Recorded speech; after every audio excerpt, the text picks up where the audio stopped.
ओम श्री साई नाथाय नमः। बाबा के चरणों में कोटि कोटि प्रणाम। आप सभी साईं भक्तों को मेरा प्रणाम, मेरा नमन। आप सभी कैसे हैं? उम्मीद करूंगी आप सभी बहुत अच्छे से होंगे बाबा की कृपा से। देखिए, आज मैं आप सभी को बाबा की एक लीला सुनाने वाली हूँ, बाबा के साईं सच्चरित्र से। उम्मीद करूंगी आप सभी को ये लीला अच्छा लगेगा। अगर अच्छा लगे तो मुझे सपोर्ट करके आगे बढ़ाइए, ताकि बाबा के गुणगान, बाबा की लीलाएं सभी सुन पाए, सभी साईं भक्तों तक मेरे ये जो मैं प्रयास कर रही हूँ बाबा को, बाबा के लीला सुनाने का, ये सभी सुन पाए। और प्लीज़ कमेंट के माध्यम से बताइएगा मेरे वीडियो आप सभी को कैसे लगता है। तो चलिए आज की वीडियो मैं शुरू करती हूँ। देखिए, बाबा के असीम लीला है। हमारे सभी के साथ बाबा कुछ ना कुछ करते ही रहते हैं, कुछ ना कुछ लीला सभी भक्तों के साथ होता है। ऐसे ही एक अनन्य भक्त थे सामा, जिनके साथ बाबा ने बहुत सुंदर सा लीला किया था जब बाबा जीवित अवस्था में थे शिरडी में। ऐसे तो बाबा अभी भी हमारे, बाबा हमेशा हमारे सामने ही रहते हैं, हमारे सामने जीवित ही है। लेकिन उस समय बाबा ने अपने हाथों से जो कार्य किया था, सामा को जितना आशीर्वाद दिए थे, वही आज आप सभी को सुनाने वाली हूँ। तो बाबा सामा को बहुत प्यार करते थे। बाबा बाबा के अनन्य भक्त थे सामा। तो एक दिन सामा द्वारिका माई मस्जिद में बाबा के सेवा के निमित्त बाबा के पास बैठे हुए थे। और उसी समय एक रामदासी जो थे, बहुत ज्ञानी व्यक्ति थे। और वो सुबह शाम बहुत ही ज़्यादा पाठ करते थे। और सुबह स्नान करने के बाद भस्म लगा के वो शिरडी के सभी मंदिरों में पूजा पाठ करते थे। और बाद में आके द्वारिका माई मस्जिद में बाबा का पूजा करके वहाँ पे अपना पाठ को जारी रखते थे। ऐसे ही एक दिन रामदास जी विष्णु सहस्त्र नाम पाठ कर रहे थे।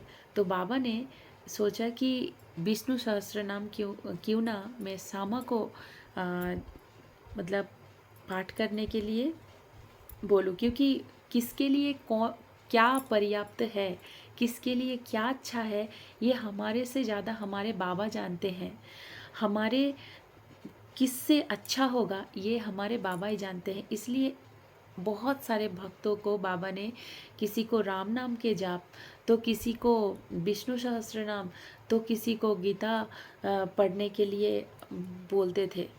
हर किसी को हर एक टाइप का, हर एक चीज़ बाबा कहते थे कि ये करो वो करो।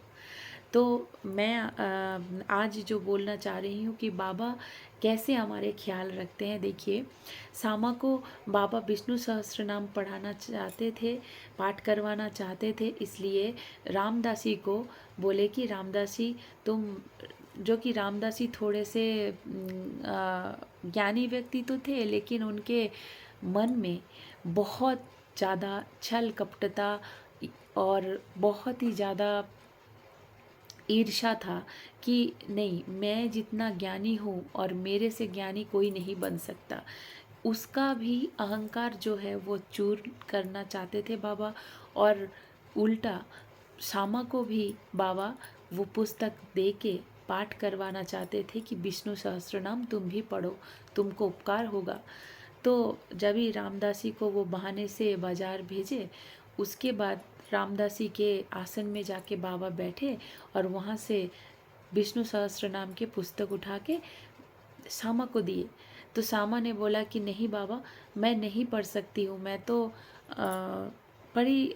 पढ़ा लिखा नहीं हूँ, तो मैं कैसे पढ़ सकता हूँ बाबा, मेरे में इतना हिम्मत नहीं है। और ये संस्कृत में है, तो मैं संस्कृत तो जानता ही नहीं हूँ, तो मैं कैसे पढ़ूँ। लेकिन हमारे बाबा जब कुछ दया करते हैं, वो दयामय है। वो अगर दया करेंगे तो सब कुछ हो सकता है। तो इसलिए सामा को बोले कि तुम कोशिश तो करो, बाकी मैं तुम्हारा सहायता करूँगा। तो मतलब जब ही वो पुस्तक सामा को उठा के दिए, उसी समय रामदासी जब बाजार से आ रहे थे, उसी समय एक व्यक्ति जो नारद मुनि के काम करने वाला इंसान होता है ना, जैसे कोई इंसान, दोनों इंसानों के अंदर जैसे तीसरा व्यक्ति आके मतलब एक गलतफहमी पैदा कर देता है, तो वही एक आदमी आया, उसका नाम था अन्ना चिंचिनीकर। वो आके रामदासी को ऐसे बताए, तुम्हारे पुस्तक उठा के बाबा ने सामा को दे दिए, देखो कैसे क्या हो रहा है। तो उसमें क्या हुआ, रामदासी थे ही थोड़ा सा पागल, जिद्दी ऐसे टाइप के थे, वो और भी ज़्यादा गुस्सा हो गए। आके मस्जिद में आके बाबा वो सामा को बोलने लगी, सामा तुमने मेरे पुस्तक को क्यों हाथ लगाया, इसलिए तुम्हारा ही ये चक्रांत था कि तुमने ही मतलब परामर्श करके मुझे बाजार भेज दिए और मेरे पुस्तक को उठा के तुम क्यों मेरे पुस्तक को उठा लिए, मतलब ऐसे वो बोलने लग गया रामदासी। तो बाबा रामदासी को बाद जब विवाद बढ़ने लगा, तभी बाबा बोले कि रामदासी तुम दिनों रात भगवत पाठ करते हो, दिनों रात विष्णु सहस्त्र नाम पाठ करते हो, तो तुम्हारे विचार इतने खराब क्यों हैं, क्यों एक पुस्तक के पीछे तुम्हारा इतना मतलब इतना मोह है। तुम एक रामदासी हो, फिर रामदासी होने का महत्व क्या है तुम्हारा, तुम्हारे मन के अंदर इतना हिंसा। मैं तो सोचा था कि तुम्हारा तो ये कंठस्थ है विष्णु सहस्त्र नाम, तो मैंने इसलिए पुस्तक उठा के श्यामा को दिया है, इसमें गलत ही क्या है, वो भी इसका लाभ उठाए ना। तब रामदासी शांत हुआ और तब जाके उसको एहसास हुआ कि मैंने गलत किया था। देखिए, इससे हम यही शिक्षा पाते हैं, एक बाबा ने ये लीला किया है कि किसके लिए क्या पर्याप्त है वो जानते हैं। श्यामा के लिए विष्णु सहस्त्र नाम पाठ करना उचित था, इसलिए बाबा उसको पुस्तक उठा के दिए। और रामदासी ज्ञानी होते हुए भी दिनों रात भगवत पाठ करते हुए, दिनों रात भगवान का नाम लेते हुए, उसके मन के अंदर इतना छल कपटता, इतना गंदगी भरा हुआ था। तो इसलिए बाबा ने उसको साफ करने के लिए, उसके अहंकार को तोड़ने के लिए ये लीला रचाया।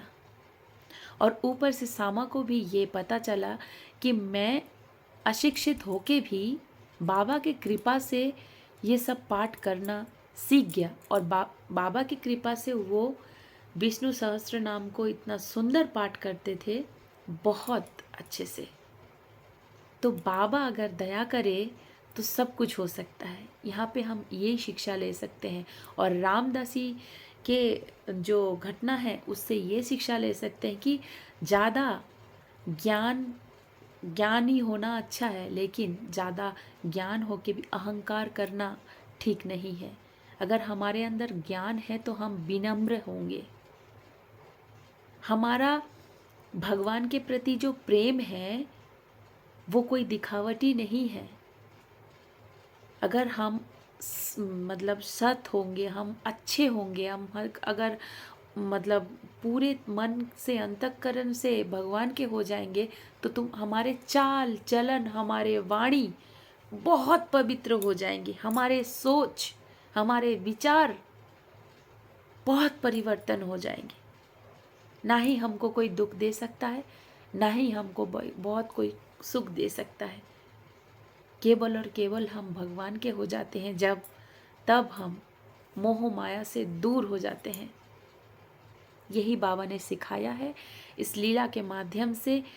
अगर आप सभी को अच्छा लगे, सच्चा लगे, मैं कोशिश की हूँ और बाबा की प्रेरणा से ही मैं ये बोल पा रही हूँ। पता नहीं आप सभी को कैसा लगा है। अगर अच्छा लगा है तो प्लीज़ मुझे इस वीडियो को लाइक करें और मुझे आगे बढ़ा के ले जाइए, शेयर करें, और प्लीज़ कैसे लगा एक कमेंट करके बताइएगा। ओम साई राम, जय साई।